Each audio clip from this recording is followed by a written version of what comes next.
G'day folks, it's Rob here and welcome to our little backyard farm. Today's clip is going to be about ginger. Again, I posted a harvest clip last weekend, but this time we're going to look at how we like to process the ginger once it's harvested so we can use it throughout the year. The ginger family would have to be one of my favourite plants to grow. We grow a few of them here, just to name a few. The normal ginger, the galangal or galangal, Thai ginger, and also turmeric. So the first method I wanted to chat about was preserving in alcohol. This is a method we've used in the past and we're doing again this year. All you need to do is give your ginger as it comes in from the yard or from the market a very good scrub, get all the dirt off and any foreign material from outside, and also any of the dark patches of the loose ginger skin as well. From there, the skin needs to come off. I find it comes off very easily, just with the edge of the knife, just scraping it off gently. That way you get to save most of the flesh on the ginger root. Any little bits of root that are growing out of it, or blemishes, bruises, I like to cut them out so you've just got nice, fresh, clean ginger to work with. After the skins come off, I give them another rinse under the tap just to remove any foreign particles and then pat them dry with a nice clean towel. From there, it's as easy as popping your sections of ginger into a jar or a container. I prefer a glass jar, and then topping up with a 40% or higher spirit. In my case, I'm using vodka. Other ones you could use are possibly rums and gins and things like that. With ours, I've put a little glass weight on top of the ginger just to keep it submerged under the vodka. Now, as for storage after this, I like to keep it in the fridge. I have read people keeping it just in a storage, a cool pantry, but I prefer to keep it in the fridge. Shelf life or refrigerator life, anywhere from a couple of months up to 12 months has been quoted online. I'm definitely no food scientist, so I can't give you an exact figure. When it comes to using the ginger, all you need to do is just pull out a little section that you want to use, or just chop off a section and put the remainder back in the jar, and then it can be used like any other ginger. One of the reasons we did pick vodka was it doesn't have a strong flavour, so we can go into things like stir fries or curries or stews without any, real flavours coming through from the vodka. Dehydrating your ginger is also another fantastic way you can prolong its shelf life. All we've done is just given a bit of a wash, again to remove any dirt or foreign matter from outside, and also just to knock off any of those loose flaky bits of skin. I slice the ginger rhizome into 5mm or 1/5 of an inch thick sections and then lay them down on the dehydrating racks. They get slid into the unit and I turned it on at roughly around about 45 degrees Celsius. Once the chips were dried to our satisfaction, they were just let to cool on the racks in the unit itself. Then once cooled, they were popped into an airtight glass jar and just popped away in a dark place in the pantry.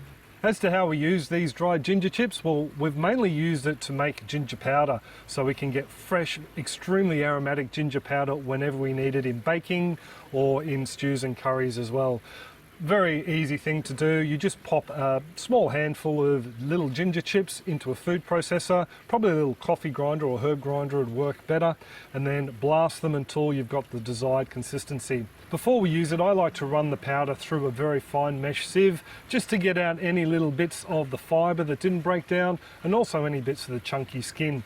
Those little sections just get dumped straight into the compost bin so they don't go to waste. As for the shelf life of these dried ginger chips, I've had some in the pantry now for coming up to about 9 months, and when we run them through the food processor, they still come out smelling as fresh and fragrant as the first chips we processed probably about 8 months ago. And if you've got a little food vacuum sealer unit, you could probably prolong the shelf life even further by running them through there and popping the sealed pouches away in the back of the pantry. I've also tried to use these chips to make up a little bit of an infusion, a ginger infusion, adding in a little bit of lime juice and honey as well. I found they don't really impart as much flavour as when you use the ginger pulp, which is what I'm going to explain next, so it's probably not a method I'd use. Now, my favourite way to preserve the ginger to use in cooking and teas and different drinks is to actually freeze it. I do like to turn it into a pulp or a paste first before I freeze it. I just find that it does last a little bit better that way. The first step I take is to wash the ginger, as with the other ways that we like to save it. Then I like to scrape the skin off. From there, it's just a matter of popping it into the food processor, turning it on until you got the desired consistency. I have found that adding in round about a tablespoon or so of water does help to create a nice smooth paste. Once I'm happy with the consistency of the ginger, I spread it out onto a tray that will go into the freezer. I like to score lines with a knife just over the surface, then the tray goes in the freezer. Once the tray was frozen, it was turned out onto a chopping board. I placed a chopstick underneath where the scored lines were and managed to snap off a lot of the rows and small bricks that way. For any that were a little bit more stubborn, I needed to use a cleaver. From there, the little bricks get stored away in containers or clip sealed bags, and I also like to write the date on there just so we know how long they've been in the freezer. As for using these little frozen bricks, if I'm doing a stew or a curry, I'll just toss a little brick in there and it'll defrost and impart its flavours as the meal cooks. If I'm making up a stir fry or a little herbal infusion, what I like to do is just let the block defrost before I add it in. If I'm running a little bit short on time and I've forgotten to take the brick out early, all I do is get the knife and make nice little fine shaves down one surface of it, and that just lets it defrost a little bit quicker before throwing it in the water or the wok. As I mentioned before, I do prefer to use the pulp in the infusions. I basically let it defrost first before I do put it in the tea. It does tend to make the tea a little bit cloudy when you add it in as a pulp, but for me that's not a problem at all because it's all about the flavour.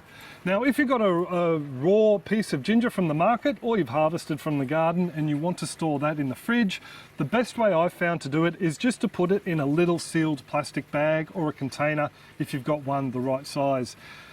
I've seen people recommend wrapping them in wet paper towel and wrapping them in brown paper bags and that sort of thing. But for me, I've found they always last a lot longer if I just pop it in the clip seal bag, try and get as much air out as I can and keep it down in the vegetable crisper section. With the paper bag method, I find they tend to dehydrate and go a little bit wrinkly after about a week or so. As for saving some of your own harvest so you can have a crack at growing some next season, there's a few different ways you can go about it depending on the climate that you live in. Here in the subtropics, we're lucky enough that we can just leave it in the ground. The plants will tend to die back, most varieties over winter, but then come spring, as soon as the ground conditions have warmed up enough, up pop the shoots and away you go. I've actually got some overwintering in some little pouches down here beside me, and they tend to be still staying green, but I've got them in a position that gets a lot of sunlight. Now for you folks in cooler areas where you may get a bit of a hard freeze on the ground and the rhizomes may rot if left in the soil, you can actually lift them out, put them in a pot or a container and bring them inside somewhere a little bit warmer and overwinter them that way. The other way you can go about it, and my preferred method, is to use coconut coir or coconut peat, coconut fibre. We use it as a soil additive here. It's very good at absorbing moisture, so if I pack those rhizomes in the coconut coir, I'm fairly confident any excess moisture that shouldn't be in there and could make the rhizomes rot is drawn in by the coconut coir, so that might be something for you to think about. When it comes to galangal, you can pretty much all preserve it the same way as ginger.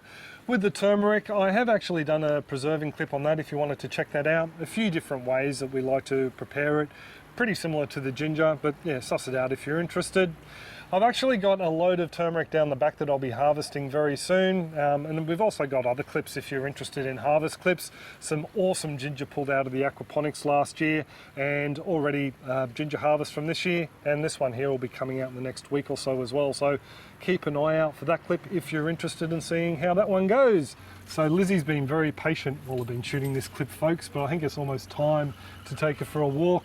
Quickly before we go though, I'd like to send out a huge thanks and a g'day to all the marvellous patrons over on Patreon who are supporting our channel.